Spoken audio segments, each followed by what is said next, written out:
नमस्कार। आज हम बात करने वाले हैं Nifty mid cap 150 quality 50 index के बारे में।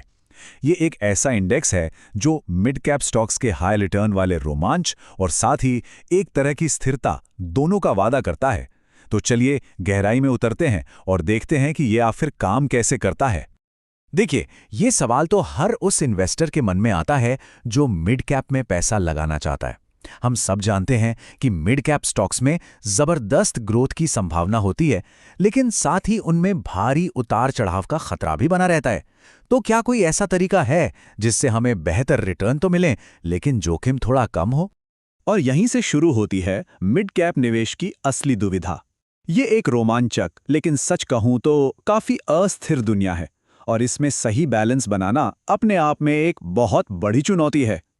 मिड कैप में निवेश करना, आप जानते हैं, एक दो-धारी तलवार की तरह है।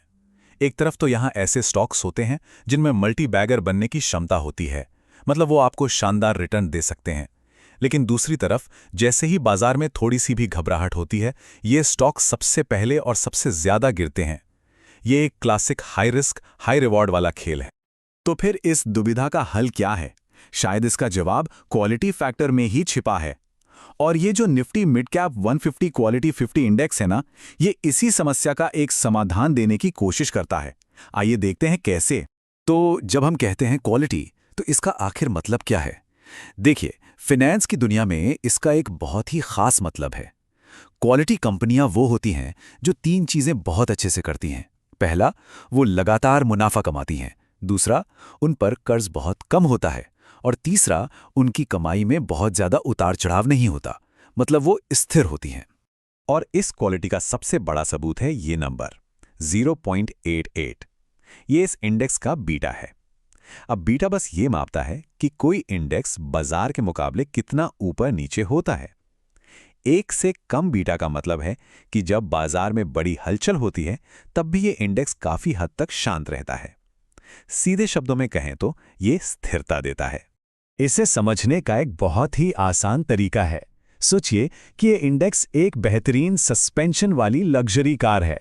जब बाजार की सड़क उबड़-खाबड़ होती है तो ये कार सारे झटकों को सोख लेती है और आपको एक आरामदायक सफर देती है, जबकि दूसरी आम गाड़ियां बुरी तरह हिल रही होती हैं। ठीक है, थ्योरी तो सुनने में बहुत अच्छी लग रही है, लेकिन असल में इस इंडेक्स का परफॉर्मेंस कैसा रहा है? चलिए अब कुछ हाल के आंकड़ों पर नजर डालते हैं और देखते हैं कि ये अपनी बातों पर कितना खरा उतरता है। पिछले 1 साल में इस इंडेक्स ने करीब 11.8% से 13.4% के बीच रिटर्न दिया है। ये एक काफी ठोस प्रदर्शन है, हालांकि शायद उतना शानदार नहीं है जिसकी कुछ लोग उम्मीद कर रहे होंगे। ये एक स्थिर और भरोसेमंद रिटर्न है। लेकिन अगर हम सिर्फ इस साल की बात करें तो अब तक का रिटर्न -2.68% रहा है, मतलब हाल के महीनों में इसमें गिरावट आई है। तो यहां सवाल ये उठता है कि आखिर ऐसा हुआ क्यों? इस स्लाइड पर दिया गया कोट इसकी वजह बताता है।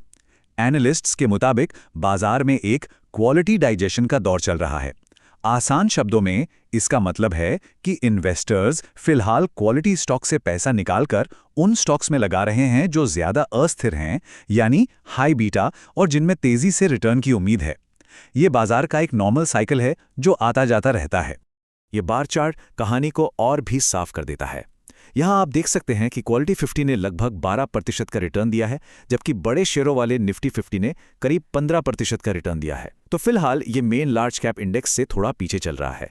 और इससे एक बहुत ही जरूरी सवाल उठता है, इस आरामदायक सफर के लिए इन्वेस्टर्स आखिर क्या कीमत चुका रहे हैं? क्या ऐसा तो नहीं कि क्वालिटी स्टॉक्स इस समय बहुत महंगे हो गए हैं? चलिए अब इसके वैल्यूएशन पर एक नजर डालते हैं। इस वक्त इस इंडेक्स का प्राइस टू अर्निंग्स या पीई रेशियो लगभग 32 है। ये नंबर हमें बताता है कि इन्वेस्टर्स इन कंपनियों की भविष्य की कमाई के हर 1 रुपए के लिए 32 रुपए चुकाने को तैयार हैं। इससे हमें यह अंदाजा लगता है कि स्टॉक सस्ता है या महंगा। अब इस स्लाइड में जो असल में दिलचस्प है वो है इसका ऐतिहासिक संदर्भ।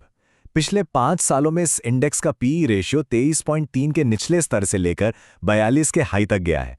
तो अभी का जो 32 का लेवल है वो अपने पीक पर तो नहीं है, लेकिन ये निश्चित रूप से सस्ता भी नहीं है। ये अपने 5 साल के एवरेज से प्रीमियम पर ट्रेड कर रहा है। तो इसका मतलब क्या हुआ? इसका सीधा सा मतलब ये है कि इस अनिश्चित बाजार में इन्वेस्टर्स इन कंपनियों की स्थिर कमाई के लिए ज्यादा कीमत चुकाने को तैयार हैं। 2.05 का PEG रेशो भी इसी तरफ इशारा करता है। ये रेशो हमें बताता है कि क्या हम कंपनी की ग्रोथ के हिसाब से ज्यादा कीमत चुका रहे हैं, और 1 से ऊपर का नंबर आमतौर पर यही दिखाता है। ठीक है, तो पूरा इंडेक्स थोड़ा महंगा लग सकता है, लेकिन क्या इस इंडेक्स के अंदर कुछ छिपे हुए मौके हैं? चलिए इंडेक्स के अलग अलग स्टॉक्स पर एक नजर डालते हैं ताकि कुछ सस्ते और कुछ महंगे स्टॉक्स का पता लगाया जा सके। यहाँ कुछ ऐसे स्टॉक्स हैं जिन्हें कम वैल्यू पर माना जा रहा है। उदाहरण के लिए मुथूट फाइनेंस को देखिए, जिसका PE रेशियो सिर्फ 15.8x है, या ओरेकल फाइनेंशियल सर्विसेज जिसका PE 24.6x है। ये कुछ ऐसे नाम हो सकते हैं जहां संभावित निवेश के अवसर मौजूद हों। और दूसरी तरफ हमारे पास कुछ ऐसे स्टॉक्स भी हैं जो बहुत महंगे लगते हैं। डिक्सन टेक्नोलॉजीज का PE 84.2x है और एस्ट्रल लिमिटेड का 81.5x। इन ऊंचे PE रेशियो से ये पता चलता है कि यहाँ कीमतों में करेक्शन का जोखिम हो सकता है। तो इस सारी जानकारी को मिलाकर एक इन्वेस्टर के लिए क्या नतीजा निकलता है? ये आखिरी सेक्शन इस पूरी एनालिसिस को कुछ साफ और एक्शन लेने लायक कदमों में बदल देता है। तो एनालिस्ट की राय क्या है? वे मुथूट फाइनेंस जैसे स्टॉक्स को खरीदने, HDFC AMC जैसों को होल्ड करने और डिक्सन टेक जैसे महंगे स्टॉक्स को बेचने या उनमें अपनी हिस्सेदारी कम करने की सलाह दे रहे हैं। और अलग-अलग तरह के इन्वेस्टर्स इस इंडेक्स का इस्तेमाल कैसे कर सकते हैं?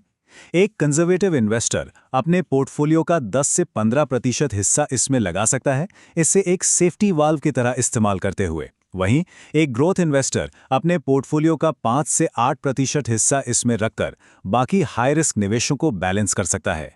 और हम इस चर्चा को इस एक आखिरी सवाल के साथ खत्म करते हैं। एक ऐसे बाजार में जहां अनिश्चितता बहुत ज्यादा है, क्या निश्चितता के लिए प्रीमियम चुकाना एक समझदारी भरी स्ट्रैटेजी है? ये वो दुविधा है जिसका सामना आज हर इन्वेस्टर कर रहा है, और इसका जवाब हर किसी की अपनी जोखिम लेने की क्षमता और निवेश के लक्ष्यों पर निर्भर करता है।